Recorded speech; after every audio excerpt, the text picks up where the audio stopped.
বাংলাদেশের রাষ্ট্র এবং রাজনীতিতে ইসলামী শাসনতন্ত্র আন্দোলন একটা সংগঠনের নাম ছিল, জানেন আপনারা? জানেন? ইসলামী শাসনতন্ত্র আন্দোলন 1987 সালে এই সংগঠনটা গড়েছিলেন বাংলাদেশের শীর্ষস্থানীয় ওলামায়ে কেরাম মিলে।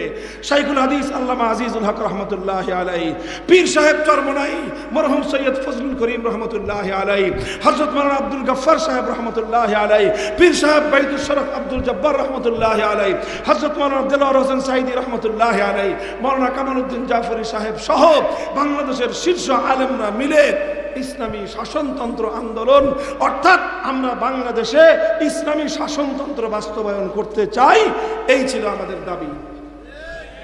পরবর্তীতে এটা চরমনাই হযরত রহমতুল্লাহ আলাইহি এটা নেতৃত্ব দিয়ে আগায় নিয়ে গেছেন।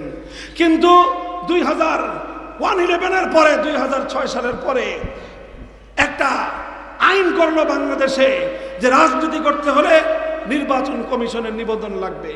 নির্বাচন কমিশন নিবন্ধন দিবে সংবিধানের আলোকে। ওনারা ইসলামী শাসনতন্ত্র আন্দোলনের নিবন্ধন চাইলেন।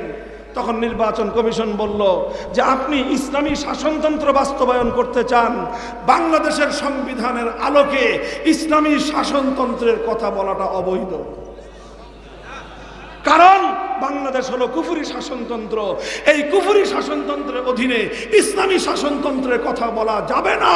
সুতরাং তাদের হৃদয়ে রক্তক্ষরণ হলো, কিন্তু করার কিছুই ছিল না। শেষ পর্যন্ত নামটা পরিবর্তন করে শাসনতন্ত্র শব্দ বাদ দিয়ে ইসলামী আন্দোলন নামে তাদেরকে নিবন্ধন নিতে হলো। এর চেয়েও বড় দুঃখজনক আর একটা বিষয় আছে।